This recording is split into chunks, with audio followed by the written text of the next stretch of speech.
የመረጥኩት ጌታዬ ባንተ ነው። አንድ ክርስቲያን የሚያሰኘው ምኑ ነው ካላችሁኝ፣ ተስፋው ነው። ስለዚህ በየቀኑ የሰው ልጅ አንድ ኦርቶዶክሳዊ ክርስቲያን በየቀኑ ጠዋት ሲነሳ ማታም ሲተኛ ሁልጊዜ ይዞት መውጣት ያለበት የየቀን ስነ ምግባሩ ተስፋ ነው። በየቀኑ የተስፋ ሰው መሆን አለብን። ቀኑን ሙሉ እስመ አንተ እግዚኦ በተስፋ ባሕቲትከ አይደርከኒ አይደል ያለ ቅዱስ ዳዊት።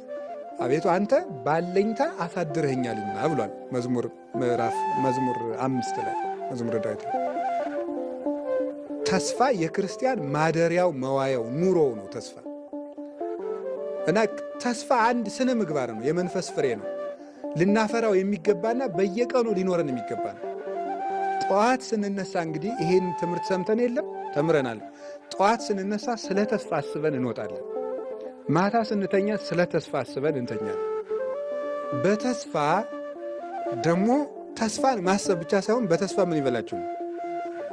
ደስ ይበላችሁ፣ መደሰት ነው። ከዚያስ ምን አለ? ወለሕማምክሙ ተአገሱ፣ በመከራም ታገሱ ይላል። ተስፋ ያለ ሰው ትዕግስት ይኖረዋል።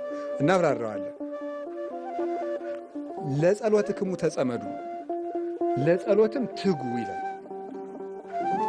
ተስፋ ከሁለቱ ጋር ነው የሚሄደው። ተስፋ ያለው ሰው መከራ ይታገሳል። ተስፋ ያለው ሰው ጸሎት አያቋርጥም። እነዚህ ሁለቱ ሦስቱ አብረው የሚሄዱ ናቸው። እንግዲህ ቅዱስ ጳውሎስ በዚህ ዓለም ጸንተው የሚኖሩ ስንት ናቸው ነው ያለ? ሦስት። ምንድን ናቸው ነው ያለ? እምነት፣ ተስፋና ምንድን ነው? ፍቅር ነው ይላል። እምነት፣ ተስፋ፣ ፍቅር። እንግዲህ አሁን ዛሬ እየተማርን ያለ ስለ አንዷ ስለ ተስፋ። ጸንተው የሚኖሩ ሦስቱ ናቸው። ሁሉ ነገር ሲቀር መጨረሻ ላይ የሚቀሩት ሦስቱ ናቸው። ስለዚህ ከሦስቱ አንዷን ተስፋን እንወቃት ነው። በጣም የሚገርመው አሁን ዓለም ሁሉ የተያዘበት ትልቁ መከራ ምንድን ነው? ተስፋ መቁረጥ ነው። ሁሉ ነገር ተስፋ መቁረጥ፣ ሁሉም በቃ ተስፋ ቆርጠን ነው። እና እንዲሁ ስለ ተስፋ አመለካከታችን እንዲለወጥ ነው። ሰው ነገ ያለው ፍጡር ነው፣ ተስፈኛ ፍጡር ነው። ሲጀምር የሰው ልጅ ተፈጥሮ ለተስፋ የተፈጠረ ፍጡር ነው። ሁልጊዜ ለተስፋ ይፈጠር። በተሳሳተ መንገድም እንኳን እንደው በተሳሳተ መንገድ እንደው አይዞህ ምናምን እንደው እስከ መቼ ነው እንዲነብቱት? አንድ ቀን መቼም ይስተካከል ይሆናል የሚለው እንደው ጥሩ ክርስቲያንም ባይሆን መጽሐፍ ቅዱስም ባያውቅ። ምክንያቱም ሰው ተፈጥሮው ለተስፋ ስለተፈጠረ። ሌላው ቀርቶ የሰው ልጅ በተፈጥሮ የሚያስጨንቀው ማን ነው የሚመስላችኋል? ነገ ነው አይደለም? የሰው ልጅ ብቸኛው የሚያስጨንቀው ነገር መጨረሻ ምንድን ነው ነው፣ ወይም መጨረሻ ላይ የሚኖረው ማን ጋር ነው። ይሄም ሰው የተስፋ ፍጡር ስለሆነ ሁልጊዜ የሚያስጨንቀው ሰውን የሚያስጨንቁት ከብዙ ነገሮች አንዱ ትናንትና ነገ ናቸው አይደለም? እንዲህ ባላረግ ኖሮ፣ እንዲህ ባላረግ ኖሮ፣ እንዲህ ባላረግ ኖሮ፣ እንዲህ ባላረግ ኖሮ፣ ከዛ ደግሞ እንዲህ ባረግ ኖሮ፣ እንዲህ ባረግ ኖሮ፣ እንዲህ ባረግ ኖሮ ያስጨንቀዋል። ሁለተኛ ደግሞ ነገ ምንድን ነው መሆነው፣ ምን ይመጣብኝ ይሆን የሚለው ያስጨንቀዋል። ይህ ሰው የተስፋ ፍጡር ስለሆነ ነው። የዛሬ ስንት ዓመት እኮ ጥሩ ጸሎተኛ ነበርኩ ይላል። ግን ዛሬ ሰውየው በጣም ተጃጅሎ ነው እንጂ እዛ ጊዜ ደህና ስለሆነ አይደለም። ዛሬ በጣም ስለተጃጃለ ጅልነት ስለጨመረ ትናንት የተሻልኩ ስለሆነ ይመስለዋል እንጂ ትናንትም ጅል ነበር ልላችሁ ፈልጌያለሁ። ግን እሱ ትናንት የተሻልኩ ይመስለዋል። እና ትናንት በጣም ጥሩ ሰው ነበር፣ ትናንት ጸሎተኛ ነበር፣ ትናንት ጸባይ መልካም ነበር፣ ዛሬ ግን ተበላሸው፣ አመል የከፋ እንደዚህ ልጅ ይላል። ግን ትናንትም እንደዛ ነበረ። ዛሬ ግን ብሶት ነው ነው እንጂ ትናንት የተሻለ ሰው ስለነበረ ግን በተሰው ጉዳዩ ግን ኦርቶዶክሳዊ ሰው ግን ምንድን ነው የሚያደርገው? ኦርቶዶክሳዊ ከዛ ትናንትን እንዲላል ዛሬን ይንቃል። ነገን ዛሬን እያቃለለ ደግሞ የሚያስደንቀው ደግሞ ነገር የሚጠብቀው ነገር ዛሬ ተጎልቶ ነገ በቃ የተሻለ ጊዜ መቼም አያለው መቼም እግዚአብሔር መቼም ይሄን ሳያሳየኝ አይገለኝ ይላል። ተጎልቶ ነው እንደዛ የሚለው። ግን ኦርቶዶክሳዊ ሰው ትናንትን ለትናንት ይተዋል፣ ከትናንት ይማራል፣ ዛሬን ይሰራል፣ ነገን በተስፋ ይጠብቃል። ኦርቶዶክሳዊ ሰው እንደዛ ነው። ትናንት መማሪያ ነው። ከክፉም ይማራል፣ ከበጎም ይማራል።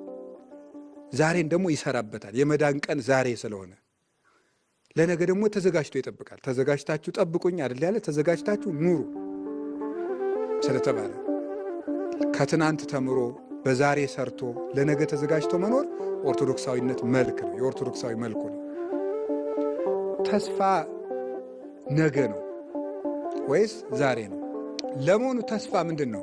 ተስፋ ማለት አለኝታ ማለት ነው አይደለም? ተስፋ ማለት አለኝ ማለት ነው፣ አለኝታ ነው። ተስፋ ማን ነው? ተስፋ ማን ነው? እግዚአብሔር ነው። ተስፋ እግዚአብሔር ነው። መኑ ውእቱ ተስፋዬ አኮኑ እግዚአብሔር። አሁንስ ተስፋዬ ማን ነው? ማን አይደለም ነው የሚለው? እግዚአብሔር አይደለምን ይላል። አንድ ሰው በእግዚአብሔር የሚያምን በመሆኑ የሚያሳየን በእምነቱ በተስፋውና በፍቅሩ። ተስፋ ሲጎለን የውላችኋል በሦስቱ የማመናችን ጥቅም በአብ በወልድ በመንፈስ ቅዱስ የማመናችን ጥቅም ምንም አይደለም። ተስፋ ያለው ሰው ነው በሥላሴን እንዳመነ ማረጋገጥ የሚችለው። ስለዚህ ወልድ ተስፋ ይባላል። ለምንድን ነው ከሦስቱ ተስፋ የሚለውን ወልድ የወሰደው? ለምንድን ነው? የነቢያት የተስፋቸውን ፍጻሜ የፈጸመው ማን ስለሆነ ነው? በተለየ አካሉ ተገልጦ ሥጋ ለብሶ የመጣ እሱ ስለሆነ ተስፋ ለወልድ ተሰጥቶ ይተረጉማል እንጂ አብ ተስፋ አይደለም ማለት አይደለም። ሁሉም በሁሉ አሉበት። በአብ እምነትነት ማን አለበት? ወልድ መንፈስ ቅዱስ። በወልድ ተስፋነት ማን አለበት?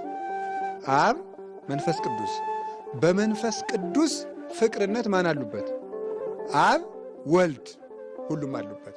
ግን ተስፋ ለወልድ ተሰጥቶ የሚነገርበት ምክንያት የነቢያትን ቀጠሮ የመዳን ተስፋ የፈጸመው እሱ ስለሆነ ነው። በሥጋ ተገልጦ ሞቶ ተሰቅሎ አስታርቆ ትንቢተ ነቢያትን የፈጸመ የማዕዘኑ ራስ ሆኖ የታየ እሱ ስለሆነ በተለየ አካሉ ሥጋ መልበሱንና ትንቢተ ነቢያትን መፈጸሙን በኋላም ታይቶ ተገልጦ ዋጋ በክበበ ትስብእት ተገልጦ የሚያስረክብ እሱ ስለሆነ ነው። ከዚያ የተነሳ ተስፋ በወልድ ይመሰላል፣ ወይም ተስፋ ማለት ወልድ ነው እና እግዚአብሔርን ተስፋ ማድረግ ቅዱስ ዳዊትም ተስፋችን እግዚአብሔር እንደሆነ ነግሮናል። መዝሙር 26 ቁጥር 14 ላይ ምንድን ነው የሚለው? ተአገሶ ለእግዚአብሔር ወቀብ ፍኖቶ ወተሰፈው ለእግዚአብሔር። እግዚአብሔርን ተስፋ አድርግ። ወተአገሶ ታገሰው፣ በርታ፣ ልብህ ይጽና ይላል። እግዚአብሔርን ተስፋ አድርግ።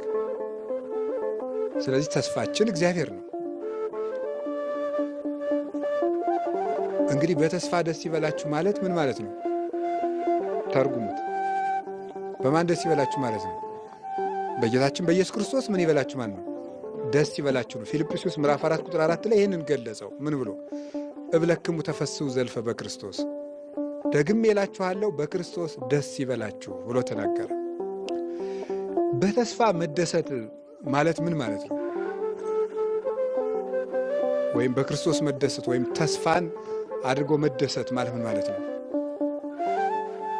አንድ ሰው ተስፋ አለው ሲባል ምን ማለት ነው? ተስፋ አለው ሲባል ምን ማለት ነው? የመጀመሪያው ሁሉን በሚችል በእግዚአብሔር እጅ ውስጥ እንዳሉ ማመን ማለት ነው። እግዚአብሔርን ተስፋ ማድረግ ማለት እሱ ነው። ተስፋ አንድ ሰው ተስፋ አለው ማለት ምን ማለት ነው? ሁሉን በሚችል በእግዚአብሔር እጅ ውስጥ አለሁ ብሎ ማመን ነው። እምነት የሌለው ተስፋ የለም። ተስፋ የሚጎድለው እምነት ሲጎድለው፣ እግዚአብሔር እቅፍ ነኝ ማለት ነው። ይሄ በተስፋ መደሰት ነው።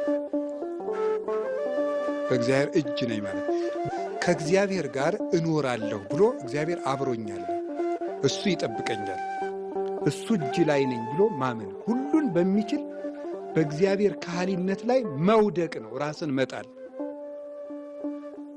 ግድፍ ላይ ለእግዚአብሔር ህሊናከ ወውቱ ይሴሰየከ፣ ህሊናህን በእግዚአብሔር ላይ ጣል ብሏል ቅዱስ ዳዊት። ጣለው፣ ራስን መጣል ለእግዚአብሔር። ለእግዚአብሔር ፈጽሞ አሳልፎ መስጠት ራስን፣ እሱ ነው ተስፋ ማለት። በእግዚአብሔር ጥበቃ ውስጥ መሆን። አንድ እግዚአብሔር የሰጠን ቃል ኪዳን ምንድን ነው? ሁልጊዜ አብሬያችሁ እሆናለሁ ነው። ይህን ሁልጊዜ መርሳት የለብንም። አብሬያችሁ እሆናለሁ፣ እኔ ከእናንተ ጋር ነኝ የሚለው እግዚአብሔር የሰጠን ዋስትና ነው። በዚህ ሁልጊዜ እርግጠኛ መሆን፣ እኔ ከእናንተ ጋር ነኝ የሚለው እግዚአብሔር ከእኔ ጋር